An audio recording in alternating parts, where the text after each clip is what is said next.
From soldier to board gamer to YouTuber, welcome back. This is Board Game Officer. Today we're going over Middara, but we're going over a special thing, as you can tell from the title. We're going over the two-player variant, as I just did a handful of playthroughs of the two-player variant, and now we're going to talk about my thoughts and opinions on it.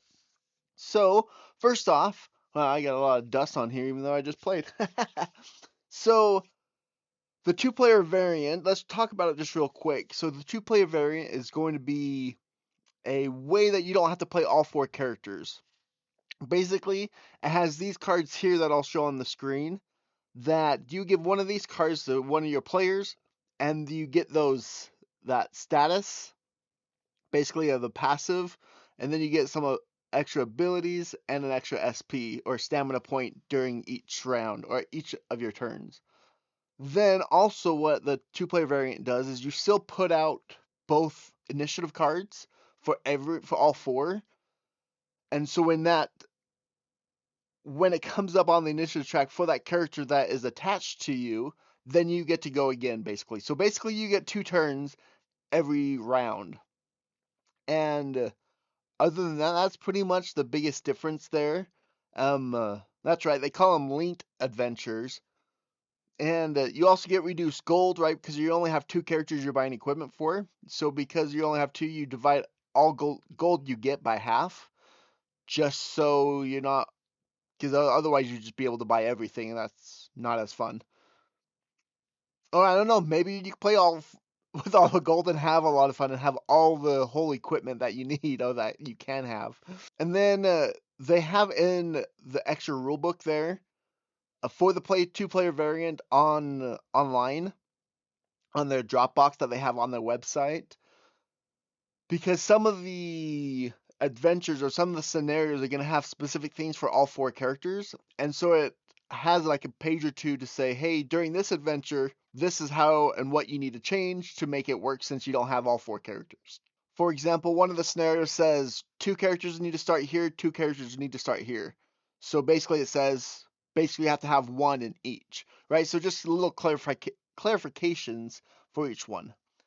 Anyway, so that was the quick down and dirty of what the two-player variant consists of. Now let's talk about my pros and cons about it. So the number one pro is the health, right? Because on the card you saw the passive is you get plus 12 or even 14 health if it's Rook. You start with a lot of health. We started with 30 health at the first round, which I really liked because sometimes when you roll bad, you could almost kill one of your characters. If you're playing with all 4, you could almost kill one of your characters. Usually you start with 12 health, and if you watch one of the playthroughs, one of the cave sickles actually did 8 damage. And I took 10 damage throughout one turn. If I was a single character, I'd be pretty much dead during one of the first rounds, which would have been really rough. So the two-player kind of counteracts that and makes it so your plays aren't dying. It doesn't make it necessarily easier because you still have the accumulated health, so you're not going to lose anymore, but makes it so your character's not dying, because if you're just playing that one character and it dies, you're just sitting back and watching everyone else. So I like having that extra health, and you still only have to control one character. The next thing is you get 2 turns, which at first I was like, well, yeah, that makes sense. No, that's actually super powerful, which we'll get into a little bit. I don't know, maybe we'll get into it now. It can be a little OP. Just because, right, if I spend my movement 1 turn to come up to the enemy to attack, if I get to activate again, I don't have to move anymore. And because you get 1 extra SP from the linked adventure card, that means you start your turn with 4 SP. That means you already moved. Now you get 2 attacks almost every other turn, which actually became really powerful, right? Because normally if you had 2 characters, if you were playing double-handed, you would have 1 character spend the SP to move and then attack, and then the other character would have to spend an SP to move and then attack, and each character is only getting 1 attack. Now you move, you attack, now it's your turn again. You don't have to move, and you attack and attack. So basically it's giving you an extra attack, which I think it is a little OP, but I think it kind of balances out with some of the cons. But I actually really liked it because it made me feel really powerful. I was Zeke. I mean, if you watch, you could go watch my playthroughs, right? He starts with the martial one. I don't remember what it was called, Blade Works, right? Where as long as you have two short sword weapons or two one-handed weapons, you get a free attack. So I was doing 3 attacks in one turn almost consistently. Like I would move, and then I'd attack, and then it was my turn again, and I'd attack, and I'd attack, and an attack. So I would get like 5 attacks because I would have back-to-back turns, right? That's the kind of OP that I'm talking about. That I was attacking a lot and doing a lot of damage. I personally liked it. I thought it was fun, but I could see people being a little problematic with that OP. But like I said, some of the cons I do think balance it out a little bit. But that was one part I felt OP with. Another thing that was nice about only having 2 characters, because that means you only have 2 characters on the map. So, it costs an extra to kind of shoot through or to move through the characters. That bunching up, because I remember playing the very first scenario, right? And it kind of bottlenecks you to that boulder, and then you have to go through that boulder, and everybody's like trying to get through and can't get through because everyone's in the line trying to go through. With only 2 characters, it really decreased that, and it made movement on the board way easier. And you didn't have to worry about trying to go through them, or if you're ranged, you didn't have to worry so much about shooting through them. And so I actually really liked that aspect of it. Made the board a little bit simpler for the game. So let's go into my cons here. My first con has to go with that last pro. Because it's easier to move around, that means flanking is very hard. I want to say, I'll take that back. It's not very hard, but it's not near as likely when you have 4 characters on the board. It's a lot easier to get those flanking +1s to the roll. And doing the backstab, right? That's something that you really want to go after. Where with 2 players, it was too much to try to backstab and flank other characters or other enemies because you only had 2 of you on the board. So that was one negative with that less characters on the board. The next is the variability. It's really nice to have those 2 turns, but because you're having 2 turns every round, that can make your player kind of seem like you're just doing the same thing every time. Especially like I was talking about with Zeke. I was attacking 5 or 6 times, right? If I didn't have to move at the beginning of the round, that means I had 6 attacks in one round. And that could get just repetitive, like attacking, because I have the same cards. I'm getting 2 turns, so I'm using the character more, so it feels like there's less variability. Given this was just during the Mast, so the introductory ones, that could die down the further you're in, so the more upgraded your character is, that could feel a little different. But definitely at the beginning, it just felt very repetitive because you were having 2 turns every round. Then there's less variability of your characters, right? With only 2 characters, you can't have your ranged and magic and melee and hard hitter or tank, right? You can't have all 4 different types of characters because you only have 2. And I think that's where the balance comes from.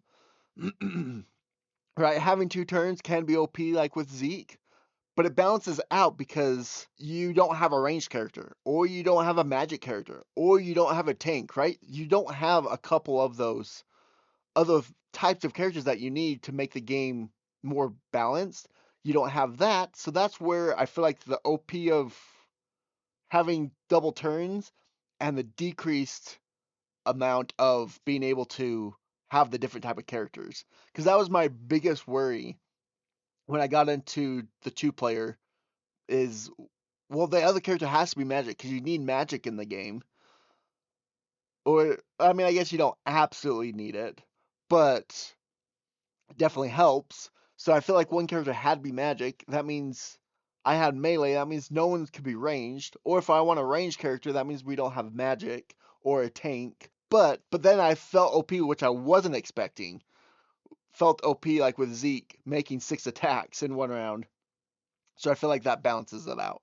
And the last thing is, yes, you have, like, right, we started with 30 health. on the very first round or very first scenario. So you have a lot of health, but we still got down to like 8 health. Because there's not as many people to attack, they tend to attack one person and then attack that one person over and over and over and over again. There was one round where I had one character that my nephew Cooper was playing. He was down to like 12 health and I was still at 30. And then the next round, it was swapped. I was down to 12 health and he was still up at 30. And so I don't know if that was just, I mean, we played all 4 of the mast.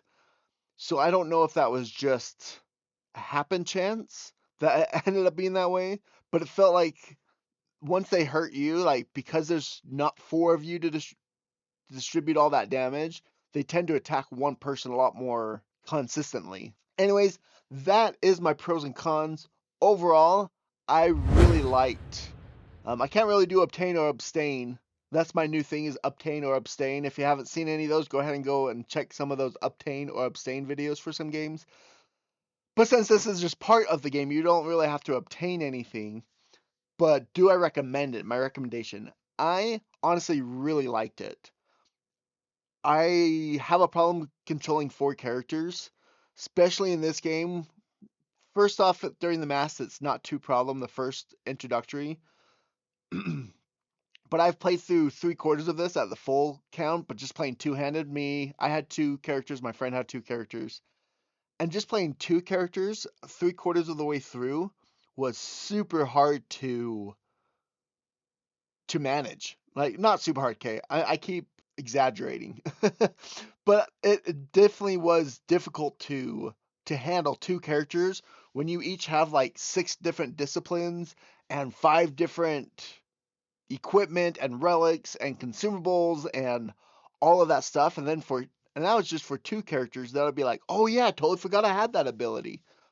Where I feel like if I was doing that with all 4 characters, that would be really difficult throughout the game.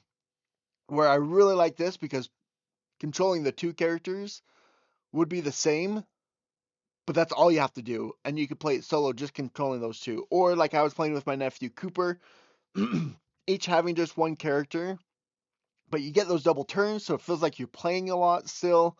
It doesn't feel like the enemies are taking over because there's so many enemies. I really liked the less characters on the board. Like the pros definitely outweigh the cons. So if you're wondering whether or not you want to play the 2-player variant or if you want to go all out and go 4-handed, I do recommend this 2-player variant. I think it was fun. I think it does balance itself out with having OP of double turns, but you don't have all 4 types of characters. I think it does balance it out. Anyways, there's my opinion, whether you like it or not. um, Let me know if any questions about the 2-player variant or your opinions on it down in the comments below. Anyways, I will see you later.